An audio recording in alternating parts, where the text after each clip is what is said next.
Hi everyone, this is Ajay Patel and आज के इस वीडियो में हम बात करेंगे आइडियम एंड फ्रेजेस के बारे में। So let's begin. पहला है once in a blue moon.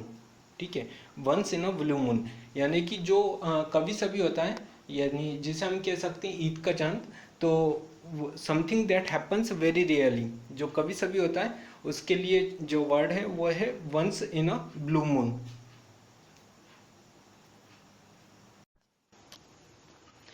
Next है चिप ऑन योर शोल्डर।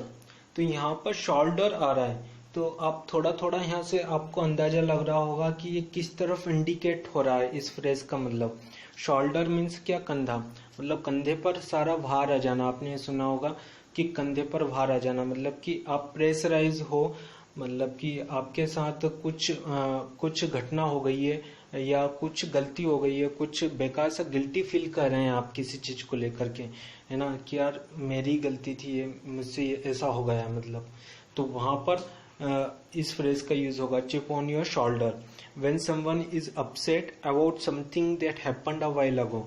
मतलब कि जब कोई व्यक्ति किसी चीज को लेकर के ऐसा गिल्टी फील कर रहा होता है कि यार मेरी वजह से हो गया यार ऐसा, मैं शायद नहीं करता तो ऐसा नहीं होता, तो वहां पर chip on your shoulder phrase का यूज होगा।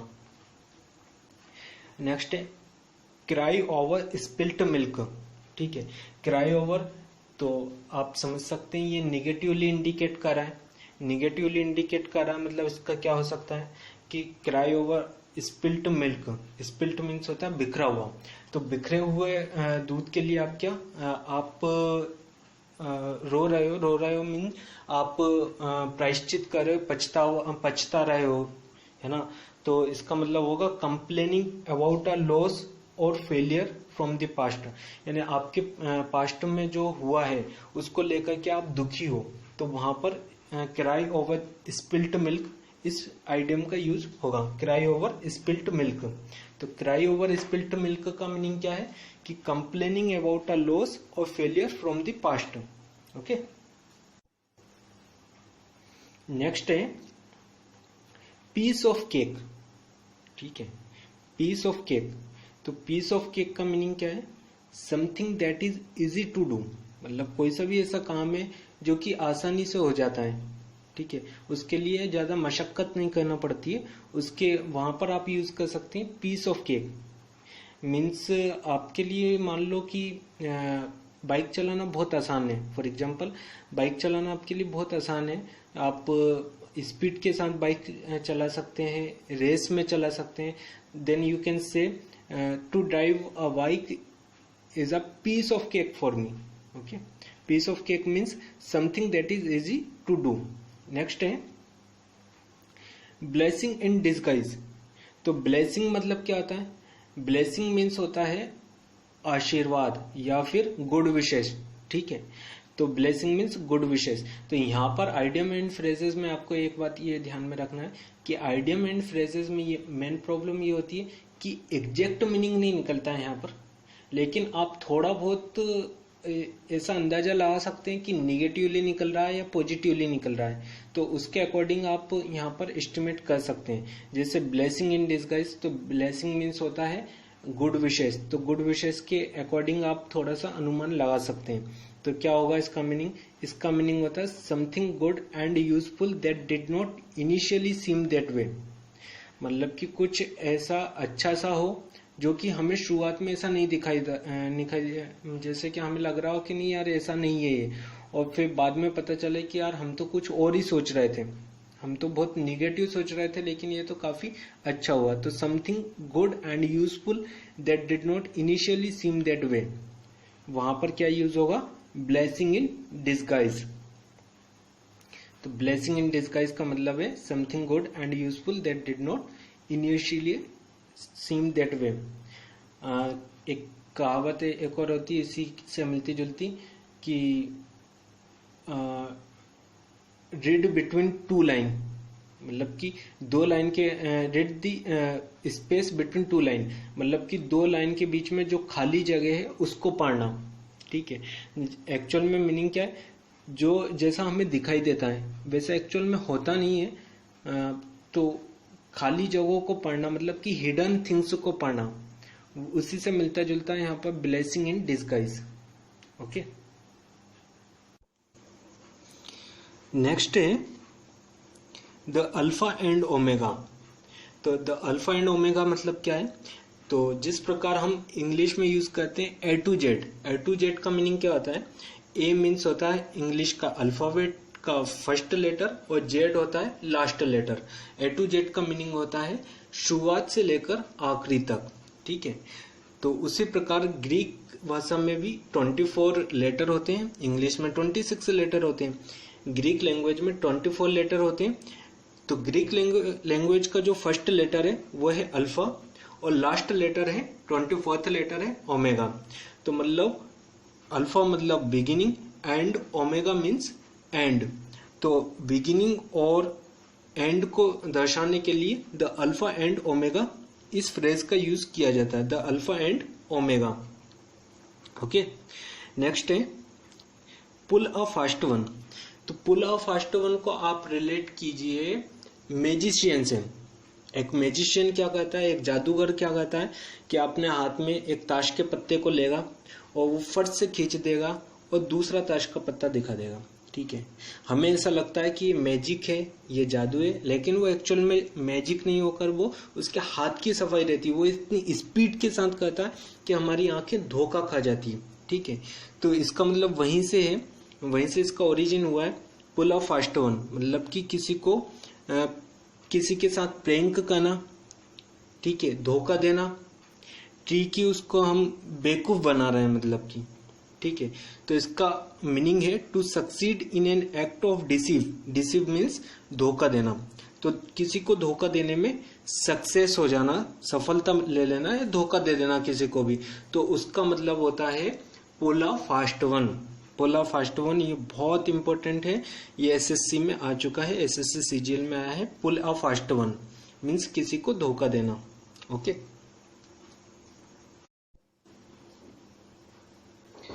नेक्स्ट है is daft as a brush. Is daft as a brush meaning होता है वेरी फुलिश यानी stupid. Is daft as a brush means very foolish, ठीक है। अब यहाँ पर इसका कोई मीनिंग नहीं निकल रहा है, इसे जिसका मीनिंग निकल रहा है मैं उसका बता दे रहा हूँ, बाकी यहाँ पे इसका कुछ है नहीं, तो इसे ऐसे ही आपको रिमेम्बर करना पड़ेगा कि as daft as a brush meaning very foolish. Okay, next donkey's year. अब यहाँ पे निकल रहा है क्या है कि डंकीज ईयर, यहाँ पे ये जो ईयर है ये आया है ईयर से, यानी कान जो होता है EAR वहां से आया है ईयर। तो एक्चुअल में क्या है कि ऐसा बिलीफ है कि जिस गधे के कान बड़े होते हैं, लंबे होते हैं, वो काफी लंबे समय तक जीता है। तो उसी से इसका ओरिजिन हुआ इस फ्रेज का। Donkeys year means a long time, ठीक है। Donkeys year mean a long time, लंबे समय के लिए डंकीज ईयर फ्रेज का यूज किया जाता है।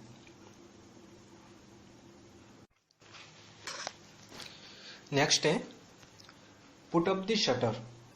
तो पुट अप द शटर का मतलब यह है कि शटर लगा देना, मीनिंग इसका है to cease business operation for a length of time. Means कि आप थोड़े समय के लिए या ज्यादा समय के लिए अपना बिजनेस बंद कर देते हैं, यानी शटर लगा देते हैं, अपनी दुकान की शटर लगा देना, ऐसे आप रिलेट कर सकते हैं।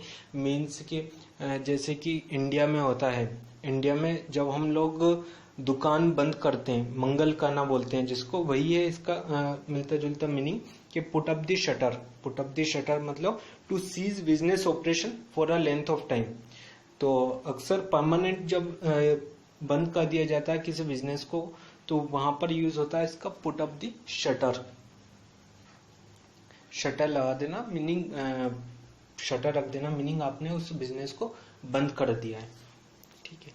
नेक्स्ट है बियॉन्ड द पेल। अब यहाँ पर ये जो पेल है ये एक लैटिन वर्ड है, इसका मीनिंग होता है सीमा, लिमिट, ठीक है। लिमिट, सीमा या बाउंड्री, ठीक है। तो बाउंड्री के बाहर जाना एक्चुअल में क्या है, जब कोई सी भी चीज है वो लिमिट के अंदर है, सीमा के अंदर है, तो वो एक्सेप्टेबल होती है, और यदि सीमा के बाहर है, आउट ऑफ द लिमिट है, तो वो अनएक्सेप्टेबल होती है। तो जो सीमा के अंदर होगी वो एक्सेप्टेबल, और जो सीमा के बाहर है वो unacceptable. Under the pale acceptable, beyond the pale unacceptable. तो बियॉन्ड द पेल का मीनिंग क्या है? अनएक्सेप्टेबल है। Okay, beyond the pale means unacceptable.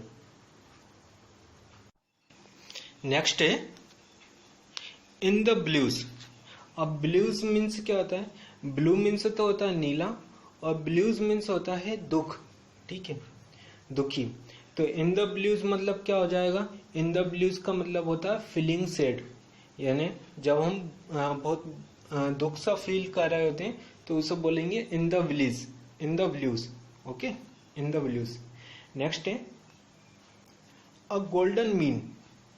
अब यहाँ पर मीन से आप रिलेट कर सकते हैं। मीन मतलब क्या होता है? मध्य, बीच का, मिडिल, ठीक है। मीन मतलब मिडिल। तो गोल्डन मीन मीन्स क्या हो जाएगा? Middle course between two extremes. दो एक्सट्रीम है उनके बीच में जो रहेगा मिडिल पॉइंट, उसे हम कहते हैं अ गोल्डन मीन, ठीक है।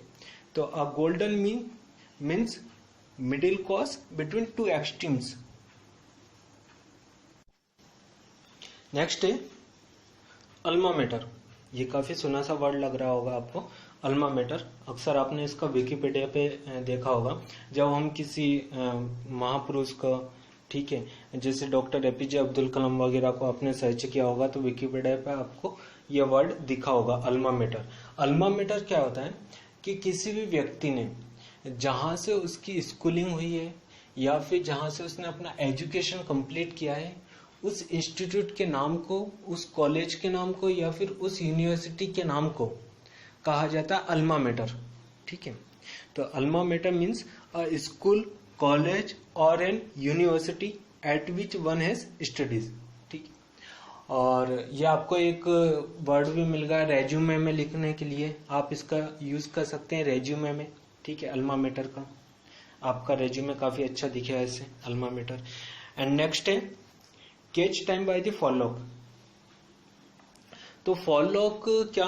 फॉरलॉक मीन्स एक ऐसी मेंटल स्टेट या ऐसा पर्सनिफिकेशन, ठीक है, जो जिसमें आप हर एक अपॉर्चुनिटी को पाना चाहते हैं, आप कोई सी भी अपॉर्चुनिटी को खोना नहीं चाहते, ठीक है। जैसे आपको कोई सी अपॉर्चुनिटी मिली, आपने उसको फट से कैच कर लिया, एक ऐसी मेंटल स्टेट में आ गए, आप बहुत एक्टिव हैं, आप कोई सी भी अपॉर्चुनिटी को खोना नहीं चाह रहे हैं, तो वहां पर इस फ्रेज का यूज होता है, catch time by the forelock. Catch time by the forelock to cease an opportunity. Catch time by the forelock means to cease an opportunity. ये जो फॉरलॉक है, इसका, इस शब्द का इस्तेमाल किया था एक ऑथर ने, और वहीं से इसकी शुरुआत हुई, to catch time by the forelock. Okay.